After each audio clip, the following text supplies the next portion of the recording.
বিচার আমরা না পাই তাহলে আরো বড় কর্মসূচি দেবো ইনশাআল্লাহ। আজকে হিজবুত তাওহীদ ঢাকার জাতীয় প্রেস ক্লাবের সামনে থেকে পাবনায় ঘটে যাওয়া গতকাল রাত 8:30টায় হিজবুত তাওহীদের কর্মীদের উপরে নৃশংস এবং বর্বরোচিত হামলার প্রতিবাদে মানববন্ধন এবং বিক্ষোভ কর্মসূচি, এই মানববন্ধন এবং বিক্ষোভ কর্মসূচি থেকে আজকে এই পাবনার উপরে হামলার আমরা তীব্র প্রতিবাদ ও নিন্দা জানাচ্ছি। হিজবুত তাওহীদ একটি অরাজনৈতিক ধর্মীয় সংস্কারমূলক আন্দোলন, যারা সারা দেশে গত 30 বছর যাবৎ শান্তিপূর্ণ উপায়ে মাঠে ময়দানে কাজ করে যাচ্ছে, নিঃস্বার্থভাবে বাংলাদেশকে একটি শান্তিপূর্ণ রাষ্ট্র করার লক্ষ্যে তারা মাঠে ময়দানে কাজ করে যাচ্ছে।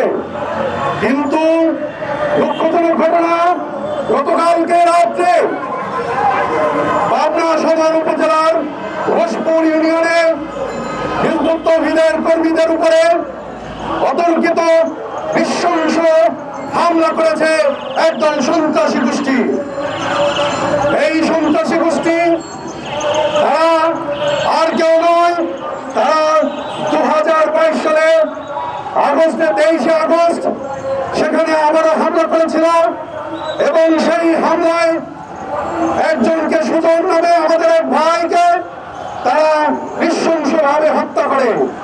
তাদের এই বর্বরোচিত হামলায় তখন মামলা হয়েছিল, সেই মামলার যারা আসামি রয়েছে সেই মামলার আসামিকে আইনের আওতায় যথাযথভাবে আইনের আওতায় না আনার কারণে তারা আবারও সংঘবদ্ধভাবে পরিকল্পিতভাবে তারা আবারও আমাদের সদস্যদের উপরে হামলা করেছে।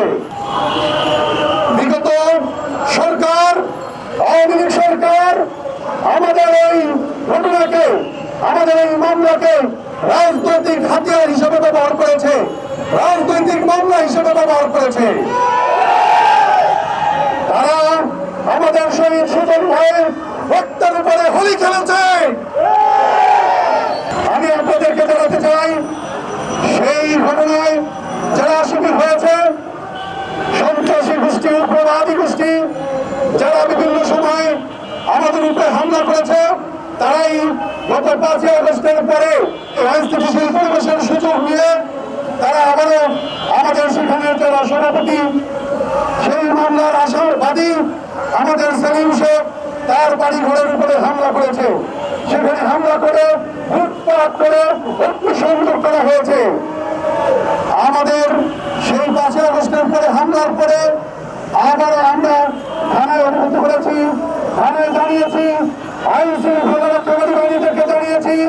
কিন্তু দুঃখজনক ব্যাপার হয়েছে, আইন তার নিজস্ব গতিতে চলে নাই, আইনের সেখানে হয় নাই।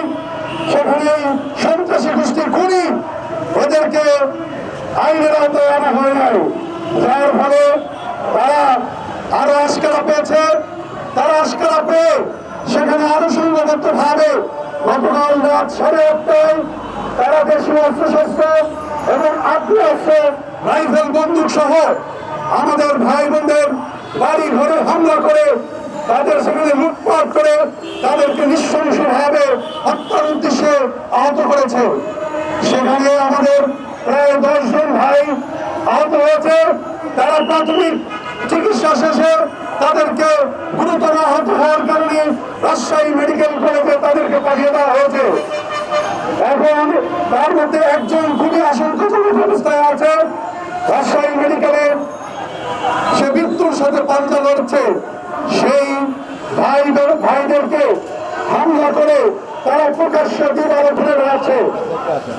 কিন্তু দুঃখজনক ব্যাপার হচ্ছে, প্রশাসন এখন পর্যন্ত কোনো মামলা করে নাই, এখন পর্যন্ত কোনো মামলা হয় নাই, এবং যারা সন্ত্রাসীদেরকে আইনের আওতায় আনা হয় নাই।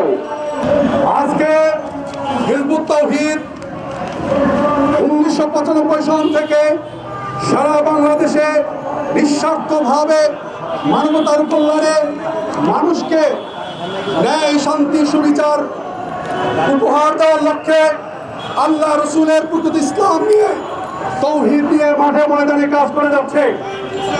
এই 30 বছরে হিজবুত তাওহীদ কোথাও আইন ভঙ্গের কাজ করে নাই, কোথাও একটা অন্যায় করে নাই, কোথাও কোনো আইন লঙ্ঘন হয় এরকম কোনো কর্মকাণ্ড করে নাই। এই 30 বছরে আইন মান্য করে একটি আন্দোলন হিজবুত তাওহীদকে বারবার বিভিন্ন জায়গায় হামলার সম্মুখীন হতে হয়েছে। কিন্তু আমরা দেখেছি যখনই আমাদের উপরে হামলা হয়েছে তখনই আমাদের এই হামলাকে একটা মামলা হলে সেটাকে রাজনৈতিক উদ্দেশ্যে ব্যবহার করা হচ্ছে। আমাদের উপরে এই যে হামলা, সেই হামলার আজকে তীব্র প্রতিবাদ এবং নিন্দা জানাচ্ছি। আমি বর্তমান ইন্টারিয়াম গভর্নমেন্ট অন্তর্বর্তীকালীন সরকারকে আমি দৃষ্টি আকর্ষণ করে বলতে চাই, অন্তর্বর্তীকালীন সরকার মাননীয় প্রধান উপদেষ্টা, আপনি এই ন্যায় বিচার করবেন, আপনি আইন শৃঙ্খলা রক্ষা করার জন্য যথাযথ পদক্ষেপ নেবেন। বাংলাদেশকে যারা ইরাক, সিরিয়া, আফগানিস্তান বানাতে চায়, আজকে বাংলাদেশ নিয়ে যারা দেশি বিদেশি ষড়যন্ত্র করছে, তারাই আজকে এই ধরনের সন্ত্রাসী কর্মকাণ্ড ঘটাচ্ছে। আমরা পরিষ্কারভাবে বলতে চাই, এই উগ্রবাদী, এই জঙ্গিবাদী গোষ্ঠীকে কোনোভাবেই আপনারা আশকারা দিবেন না।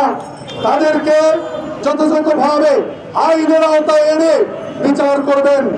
বিগত অন্যান্য ফ্যাসিস্টদের মতো আপনারা আচরণ করবেন না। আমাদের উপরে যে অন্যায় হয়েছে, আমাদের ভাইদেরকে যে হত্যা করা হয়েছে, সেই হত্যার প্রতিবাদ জানিয়ে আজকে শুধু আমরা দাঁড়াচ্ছি তা নয়, যদি এটার বিচার আমরা না পাই তাহলে আরো বড় কর্মসূচি দেবো ইনশাআল্লাহ। তাদেরকে এখনই গ্রেপ্তার করে বিচারের আওতায় আনুন। যদি না আনা হয়, আমরা হিজবুত তাওহীদকে আইন মান্যকারী আন্দোলন আমরা আরো বড় কর্মসূচি দেবো ইনশাআল্লাহ। অপরাধীদের শাস্তি না হওয়া পর্যন্ত আমাদের কর্মসূচি চলবে ইনশাআল্লাহ।